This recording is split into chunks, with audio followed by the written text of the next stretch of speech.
அத்தியாயம் 96.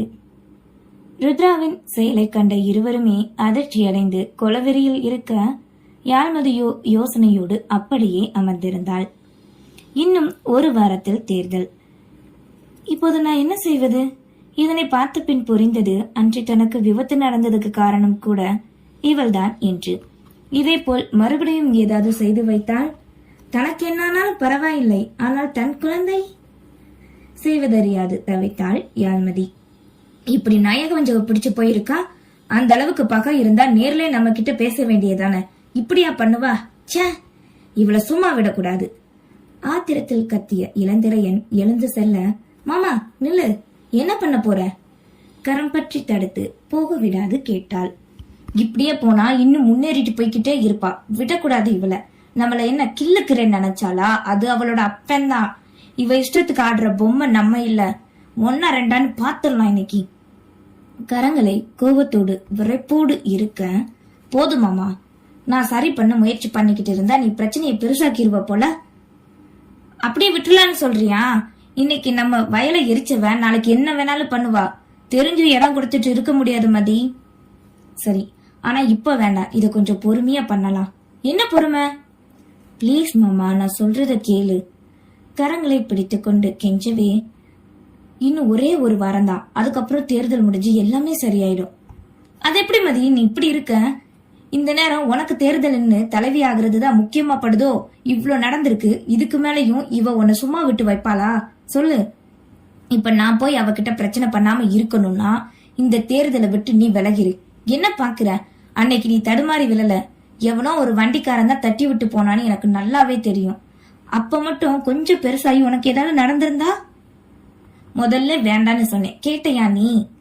அவளுக்கு உன்னை தோக்கடிக்கணும், உன்னை விட அவ உயர்ந்து இருக்கணும், இதுதான் அவளோட ஆசை. அதுக்கு நீ முரணா இருக்காம விட்டு கொடுத்துரு. எனக்கு நீ வேணும் மதி. உனக்கு ஒண்ணுன்னா நான் உயிரோட இருக்க மாட்டேன். என் உசுருக்கு நான் உன்னை வச்சிருக்கேன்டி.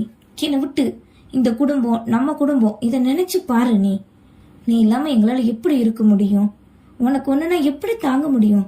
சொல்லு என்று அவளின் கரங்களை பற்றி கொண்டு கோபத்தில் ஆரம்பித்து கவலையோடும் தவிப்போடும் முடித்தாள். யாழ்மதிக்கோ என்ன செய்வதென்றே தெரியவில்லை. அப்படியே யோசனையோடு நின்றாள். ஒருவேளை நீ ஜெயிச்சு தலைவியாவே ஆகிட்டாலும் அவளோட குரோதம் மறைய போறதில்ல, வளர்ந்துகிட்டே தான் இருக்கும். அதுக்கப்புறம் உன்னோட சந்தோஷத்தை நம்ம எல்லாரோட நிம்மதியை கெடுக்கணும்னு தான் நினைப்பா அவ. என்னதான் அவன் கூடவே இருந்தாலும் என்னமே உனக்கு ஏதாவது நடந்துருச்சுன்னா கூற. எனக்கு புரியுது. நான் தேர்தலை விட்டு வெளியேறத பத்தி மாமா கிட்டையும் நம்ம ஊர் ஆளுங்கள்கிட்டையும் பேசுறேங்க. எனக்கு நீயும் நம்ம குடும்பமும் உறவும் தாங்க முக்கியம். கூறியவாறு விழிகள் கலங்க அவனின் நெஞ்சில் சாய்ந்தவளோ நம்ம குழந்தையும் தான் மனதோடு கூறிக்கொண்டாள். சிறிது நேரம் கழித்து விலகியவளோ, ருத்ரா ஏன் இந்த அளவுக்கு கோவத்துல இருக்கா? உண்மைய சொல்லு. நான் உன்னை கல்யாணம் பண்ணினதாலயா இல்ல வேற காரணம் இருக்கா? ஒருவேளை நீயும் காதலிச்சு திடீர்னு நம்ம கல்யாணம் நடந்ததாலயா? என்ன அவ பழிவாங்க துடிக்கிறாளா? நிச்சயம் அப்படி இருக்காது. இருந்தும் தெரிந்து கொள்ள நினைத்து தயக்கத்தோடு கேட்டாள். என் வாழ்க்கையிலையும் மனசுக்குள்ளேயும் புகுந்த பொண்ணுன்னா அது நீ மட்டும்தான் மதி. உன்னை கல்யாணம் பண்ணாம நான் பேசி வச்ச மாதிரியே ருத்ராவை கல்யாணம் பண்ணிருந்தா காதல் வந்திருக்குமோ என்னமோ தெரியல. ஆனா அவகிட்ட பேசினவரை என் மனசுல காதலோ நேசமோ எதுவுமே இல்ல. என்னது பேசினவரைக்கா? அப்படின்னா என்ன அர்த்தம்? அது அவளுக்கும் எனக்கும் நிச்சயம் அப்படிங்கிற விஷயம் பேசினது எல்லாத்துக்குமே தெரியும். ஏன் உனக்கு கூட தெரியும்ல. அந்த நினைப்புலதான் என்கிட்ட மொபைல்ல பேசினான்னு நான் ஆரம்பத்திலே நினைச்சேன். ஆனா போக போக தான் புரிஞ்சது அவளுக்கு என் மேல விருப்பம் இருக்கு, எதிர்பார்ப்போட என்கிட்ட பழகுறா அப்படின்னு. எனக்கு விருப்பம் இல்ல. என்னன்னா என்ன அப்படி மட்டும்தான் கேட்பேன், அவ்வளவுதான். ஏன்னு தெரியல, அவகிட்ட பேச தோணல. என் ஃப்ரெண்ட் ரூம்மேட் சர்வீஸ் கூட கட்டிக்க போற பொண்ணு தானடா அவ, நீ ஏன் இப்படி இருக்கேன்னு கேட்டான். எனக்கு சுத்தமா விருப்பம் இல்ல. மண்டபத்துல சின்ன தத்தா கேட்கும் போது கூட யார் மேலயும் எந்த ஆசையும் இல்ல. அதனால நான் சரின்னு பட்டுன்னு சொல்லிட்டேன். ஆனா அன்னைக்கு அவகிட்டையும் எல்லாரும் ஒரு வார்த்தை கேட்டுக்கணும்னு இப்ப புரியுது மதி. இப்ப புரிஞ்சு என்ன பண்ண? எல்லாம் தப்பு பண்ணது நம்ம. அதை விட்டுட்டு அவ மேல கோபத்தை கட்டினா சரியாயிருமா? இதுல நான் வேற அன்னைக்கு ஹாஸ்பிட்டல்ல வச்சு பேசிட்டேன். இப்பதாங்க புரியுது அவளோட இந்த செயலுக்கு காரணம் என்னன்னு.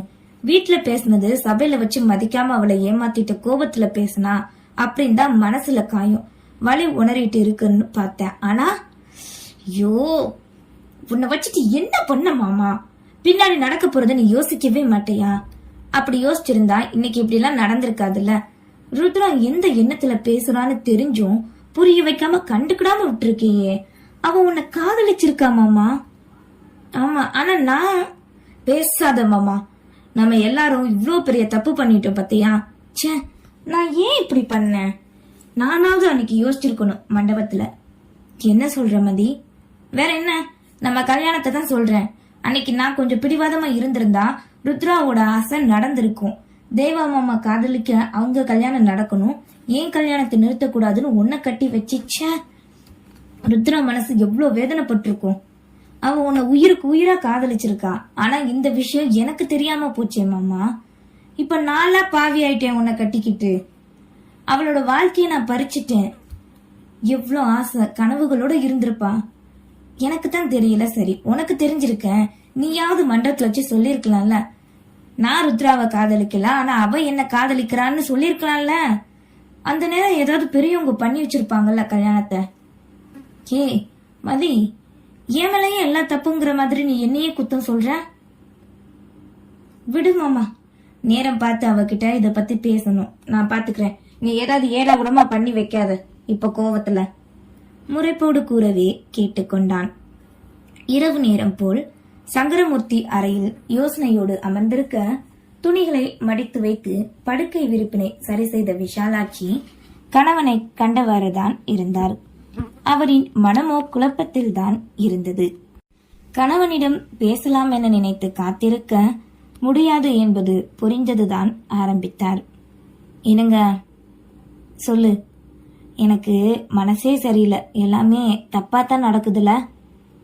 ஆமா, எனக்கும் தான் விஷாலாட்சி. மதிக்கு விபத்து, கண்மணி இறந்தது, நெற்பை தீக்கு இறையானது, இதெல்லாம் பார்த்தா அபஸ்தகுண மாதிரியே இருக்கு. நம்ம ஜோசியரை போய் பார்த்து என்ன ஏதுன்னு கேட்டுட்டு வந்துருவோமா? தோஷம் கஞ்சிஷ்டி மாதிரி ஏதாவது இருந்தா பரிகாரம் பண்ணிரலாங்க என்றதும் மனைவி கூறுவதும் சரி எனப்பட்டது. ஆனால் அவரோ அதற்கு முன் மகளை பற்றியும் யோசித்தார். ஊர் பொங்கலில் தங்களோடு மகள் பேசியதில் இருந்த பயம் கண்டு அன்றே சமந்தியிடம் பேச வேண்டுமென நினைத்தது இப்போது நினைவுக்கு வந்தது.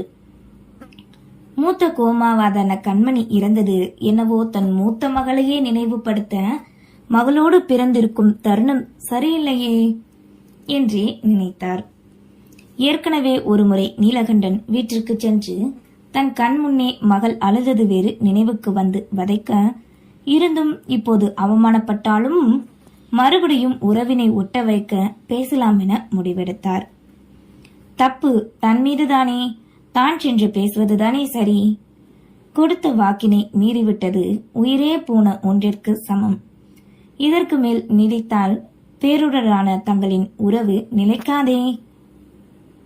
என்னங்க, என்ன யோசனை? நாளைக்கு போவோமா ஜோசியர்கிட்ட? விஷாலாட்சி கேட்க, சரி, எதுக்கும் ஜோசியரை பார்த்துட்டு சம்பந்தி வீட்டுக்கு போய் பேசலாம் முடிவு செய்தவரோ, விஷாலாட்சி பிள்ளைக ஜாதை எல்லாத்தையும் எடுத்து வச்சுக்கோ, போய் பார்த்துட்டு வந்துடலாம். அத்தைக்கிட்ட ஒரு வார்த்தை சொல்லு, வந்தா அத்தையும் சேர்ந்தே கூட்டிட்டு போகலாம் என்றதும் சரி என்றார். அதே இரவு நேரம் இங்கே நீலகண்டனின் வீட்டில் உண்டு முடித்து ஹாலில் அமர்ந்திருந்தவரோ மகனை அழைத்தார். என்னப்பா சொல்லுங்க, முன்னே அமர்ந்து கூற பேரனை மடியில் வைத்து கொஞ்சிக் கொண்டவாறே, இவனுக்கு முடி நல்லா வளர்ந்துச்சு பாத்தியாடா, நம்ம குலதெய்வம் கோயில வச்சு தலைமட்டை போடணும்னு நினைக்கிறேன். இந்த வாரம் தேர்தல் முடிஞ்சிரும், அடுத்த வாரம் போயிட்டு வருவோமா? நம்ம ஜாதி சொந்தம் சொந்த பந்தம் எல்லாரையும் கூப்பிட்டு சிறப்பா செய்யணும் ஆசையோடு கூறவே, சரிங்கப்பா, உங்க விருப்பம் போல பண்ணிடலாம். அதுக்கு என்ன பண்ண சொல்லுங்க, இப்பவே ஏற்பாடெல்லாம் பண்ண ஆரம்பிச்சிடுறேன்ப்பா. நல்ல நாள் குறிச்சு பத்திரிக்கை அடிக்கணும், குலதெய்வம் கோயில ஆளுகளை விட்டு ரெடி பண்ண சொல்லு, ஆசாரிய கூப்பிட்டு மொட்டை அடிச்சு காது குத்த கம்மல் செயின் மோதிரம் எல்லாம் அளவு பார்த்து செய்ய சொல்லு என்க கேட்டுக்கொண்டிருந்த யோகமித்திரனுக்கு அப்போதுதான் நினைவுக்கு வந்தது. இளையராணி பெற்றோர் இதெல்லாம் தங்களோடு சேர்த்து செய்ய வேண்டும், அவர்கள்தானே முன்னே நின்று செய்ய வேண்டும். தாய்மாமா மடியில் அல்லவா தன் மகன் அமர வேண்டும். நினைத்து திரும்ப தங்களின் அரைவாசலில் முறைப்போடு கூறுவதை கேட்டுக்கொண்டு நின்றாள் இளையராணி. அப்பா, அப்போ என்னோட மாமனார் வீட்டுக்கு சொல்லணும்ல. தேவா இல்லனா இலாவோட மடியில உட்கார வச்சுதானப்பா மொட்டடிக்கணும் என் மகனுக்கு. ஆமா, ஆனா அதெல்லாம் இப்ப ஒண்ணு தேவையில்லை. நம்ம குழந்தைக்கு நம்ம வைக்க போற முதல் விழா, அவங்க ஒண்ணு தேவையில்லடா என நீலகண்டன் கூறிய நொடி வேகமாய் முன்னே வந்து நின்றாள் இளையராணி. அவளின் மனதில் பாட்டி கூறிய வார்த்தை தான் ஒலித்தது. உனக்கு வேண்டானா சரி, ஆனா உன் மகனுக்கு உறவு வேணும். இது உன்னோட உரிமை தானே. நீ கேக்குறதுல எந்த தப்பும் இல்ல. அப்படியே கேட்டாலும் இருக்கிற விரிசல் பெருசா விரிய போறதும் இல்ல. உள்மனதில் புதைத்திருந்த சொற்கள் இப்போது நினைவுக்கு வந்தது. நன்றி.